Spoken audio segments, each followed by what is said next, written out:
Ok, entonces pensemos en este sistema mecánico, ¿no? En este sistema mecánico lo que tenemos es un carro y tenemos un sistema de llantas y estas llantas tienen un sistema de amortiguamiento. Entonces, ¿cuál es el motivo de este amortiguamiento de estas llantas? Es que absorban las vibraciones generadas por el tipo de superficie en donde se desplaza el vehículo. Entonces, haciendo esto un poco más lento, observamos que este sistema ocasiona que la gente que vaya sobre el carro no sienta estas oscilaciones, ¿no? Eso es lo que hace el sistema de amortiguamiento. Si hay bastantes, si el terreno está muy accidentado, pues este sistema se tiene que diseñar para que precisamente esas vibraciones no se sientan cuando uno se transporta en el vehículo. Ok, ¿cuál es la abstracción matemática de este sistema? Pues la abstracción matemática de este sistema se puede modelar así, ¿no? Tenemos el sistema de amortiguamiento de la llanta, la masa del automóvil, y tenemos que la entrada del sistema precisamente es la forma que tenga el terreno sobre el cual se desplaza el móvil. Entonces eso ocasiona que este sea su diagrama de cuerpo libre y eso ocasiona que este sistema tenga este modelado matemático. ¿Ok?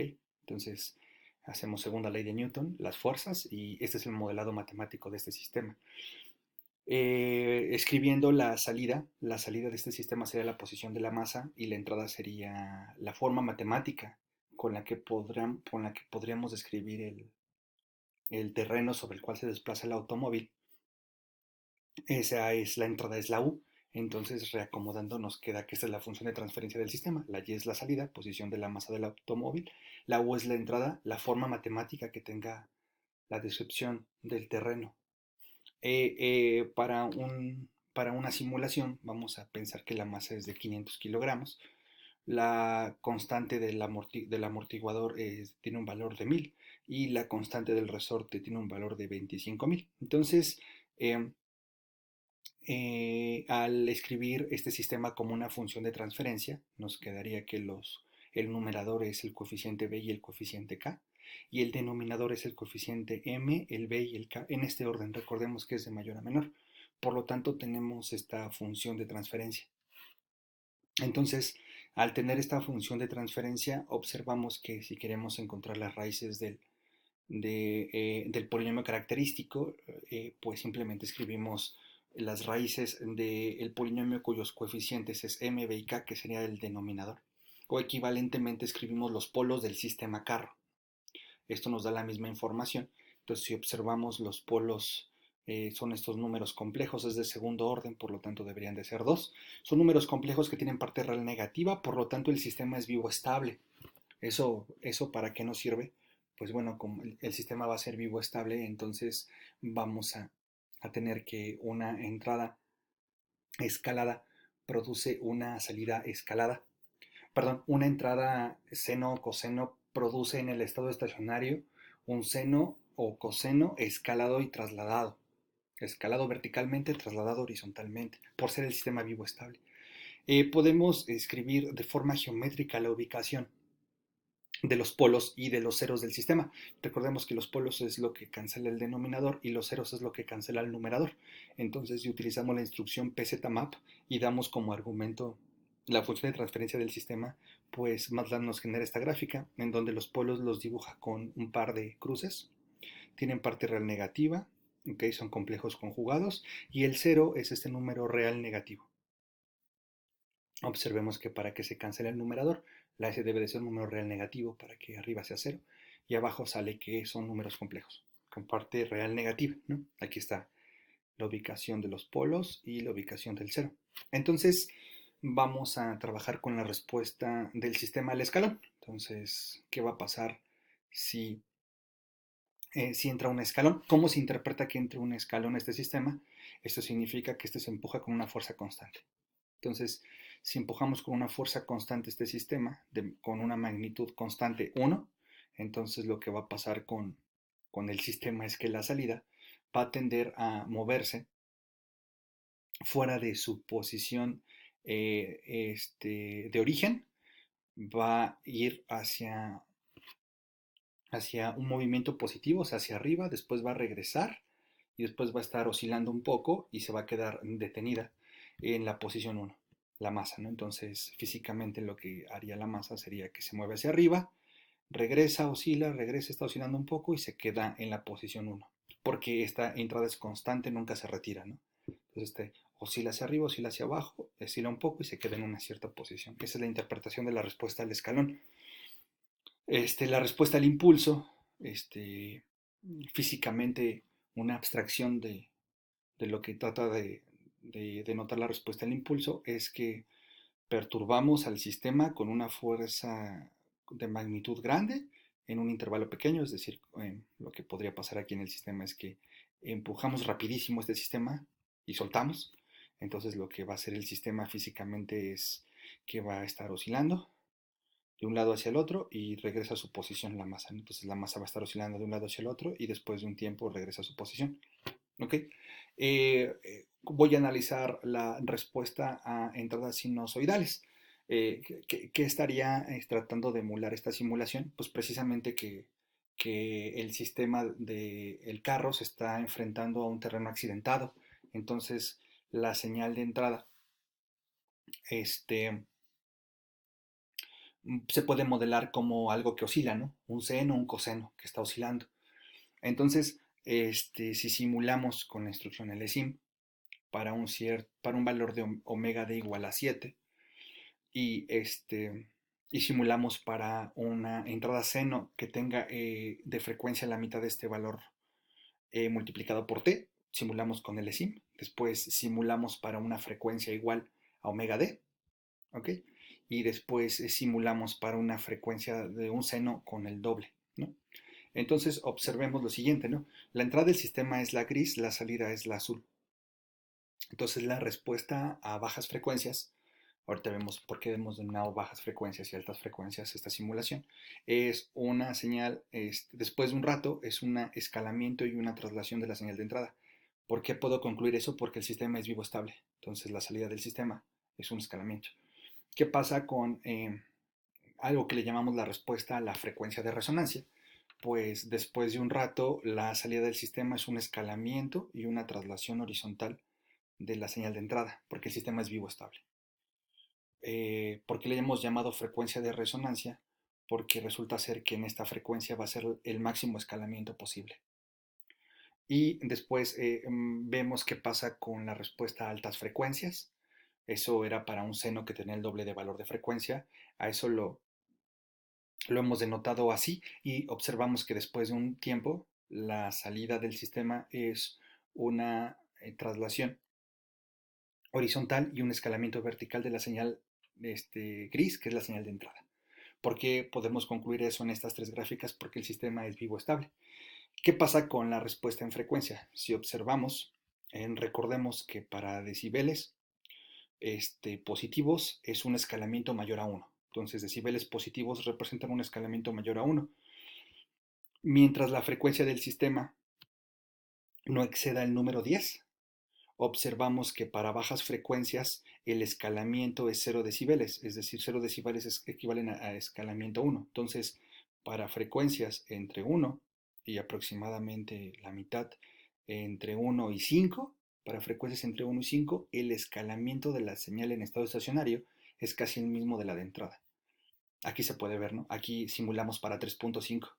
El escalamiento de la señal de entrada es casi igual el escalamiento de la señal de la salida es casi 1, ¿no? Es un poco más grande que 1, está arriba de 0, ¿no? Posteriormente hay un valor de frecuencia de la entrada que ocasiona el máximo escalamiento vertical. Eso es lo que hemos denominado la frecuencia de resonancia. O sea, la frecuencia de resonancia va a ser la frecuencia de la señal de entrada que ocasione el mayor escalamiento posible. ¿Ok? Y si observamos ese valor, pues nosotros lo calculamos previamente. Simplemente se calcula el máximo de la función. Pues el máximo ocurre en 7. Entonces el máximo de la magnitud. Calculamos la magnitud de la función de transferencia, evaluada en j omega. La derivamos con respecto de omega, hacemos criterio de máximos y mínimos y obtenemos que la frecuencia máxima es en 7. Entonces simulamos para 3.5, simulamos para 7. Para 7 es el mayor escalamiento posible. ¿Sí? Es decir, este escalamiento ya se queda aquí, no empieza a crecer porque el sistema es vivo estable. Es entrada acotada, salida acotada, recordemos eso, ¿no? Y después simulamos para dos veces el valor de la frecuencia de resonancia. Entonces la frecuencia de resonancia es 7, dos veces la frecuencia de resonancia es 14. Observemos que después de la frecuencia 10, pues los decibeles son negativos. Decibeles negativos implican que el escalamiento fue menor a 1. Y aquí está la señal de entrada y el escalamiento es menor a 1. Conforme más grande sea la señal de la frecuencia de la señal de entrada, el escalamiento vertical tiende a simplificarse. O sea, ¿qué es lo que estamos diciendo?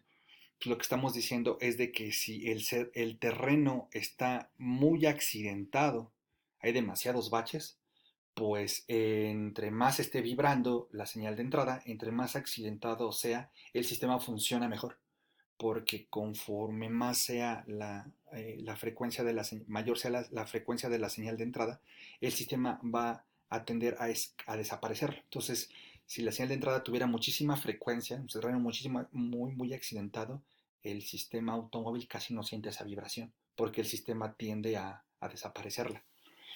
Y bueno, esto sería, digamos, cómo está funcionando este sistema. Pero, por ejemplo, nos gustaría ver qué pasa si cambiamos la masa, es decir, si el automóvil es más pesado, qué pasaría si cambiamos o con el sistema de amortiguamiento, el resorte y la constante del amortiguador, qué pasa si cambiamos esos valores, qué sucedería, ¿no? Entonces, por ejemplo, eh, para analizar eso, aquí se ha hecho un código en donde se va a modificar el valor de la constante de amortiguamiento, ¿no? Entonces, por ejemplo, eh, vamos, a, vamos a tomar un sistema de segundo orden este, con, eh, con un cierto modelado matemático. El modelado matemático sería un sistema de segundo orden, ¿no? No es exactamente el sistema carro, es otro sistema, un sistema de segundo orden. Ok, el sistema carro hasta aquí lo dejamos. Vamos a simular un sistema de segundo orden. La función de transferencia sería 1 entre ms cuadrada más bs más k. Ok, y vamos a hacer su gráfica de bode de la frecuencia de punto 1 a 10 y vamos a hacerlo para diferentes valores de b. Entonces, lo que observamos es que conforme el amortiguamiento aumenta, desde punto 1 hasta 4, pues resulta ser que los valores de escalamiento van simplificándose. Por eso esto recibe de manera correcta el nombre de amortiguamiento, ¿no? La constante que acompaña al término de la potencia S en la función de transferencia permite que el escalamiento se simplifique, ¿no? Se haga menor, ¿no? O sea, esta constante directamente al variarla ocasiona que si tenemos sistemas con diferentes valores de amortiguamiento, para el mismo valor de frecuencia, pues la oscilación se comporta el factor de escalamiento se simplifica conforme aumentamos el valor de- del amortiguamiento. Entonces, tiene sentido, me parece intuitivo. Si hay mayor amortiguamiento, pues entonces el sistema tiende a no estar oscilando tanto. El valor de escalamiento de la señal de entrada es más pequeño, ¿no? Conforme aumentas el valor del amortiguamiento. Eso ocasiona otras consecuencias, ¿no? La traslación también se modifica, ¿no? Eh, bueno, en particular en la frecuencia de resonancia, que es donde tenemos la mayor amplitud, el ángulo es el mismo, pero en valores que están cercanos a la frecuencia de resonancia, pues la traslación es distinta, ¿no? Dependiendo del valor del amortiguamiento.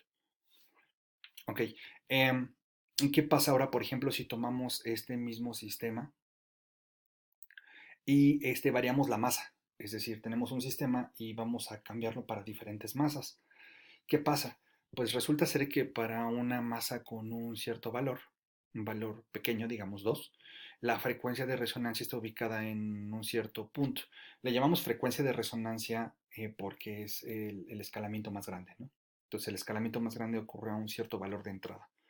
Pero conforme la masa va creciendo, la frecuencia de resonancia se va moviendo a la izquierda. Es decir, y aparte va aumentando, ¿no? Se mueve a la izquierda y va aumentando. Entonces, ¿qué significa esto? Que si tengo un sistema y aumento su masa, conforme menos sea la frecuencia, más va a estar oscilando. A mí me parecería, a mí me parece contraintuitivo, ¿no? Pero bueno, ese ya es problema mío. Me parece contraintuitivo en el sentido que yo pensaría que si aumento la masa en un sistema, pues entonces este sistema tendría que oscilar más porque es más difícil moverlo, ¿no? Pero lo que te dice esta simulación, y habría que juntarlo con el experimento, a ver si es cierto que está, a ver si el modelado sí nos está describiendo bien qué está sucediendo, sería que mientras más aumente la masa, pues entonces resulta ser que necesito que la oscilación de entrada sea menor y el sistema va a oscilar más, ¿no? La salida del sistema va a oscilar más, ¿no? Entonces tengo un masa resorte amortiguador y la señal de entrada a mayor masa disminuye la frecuencia de la señal de entrada, ya sea seno o coseno, pues la oscilación va a ser más grande. Esto es interesante, ¿no? Porque a mí se me hace contraintuitivo. Entonces, a partir de las simulaciones, uno puede interpretar y dar ciertas hipótesis de comportamiento sobre sistemas mecánicos, sistemas eléctricos. Al final un sistema eléctrico también va a ser una ecuación diferencial. Y después, pues con esta información que se tiene en la teoría, y bueno, eso va a pasar, ver que coincide o modela bien a la práctica, ¿no? No es exactamente los resultados esperados, pero están muy cercanos. Recordemos que al final el modelado y la simulación simplemente es para darnos una perspectiva de lo que va a pasar cuando experimentemos con el sistema físico.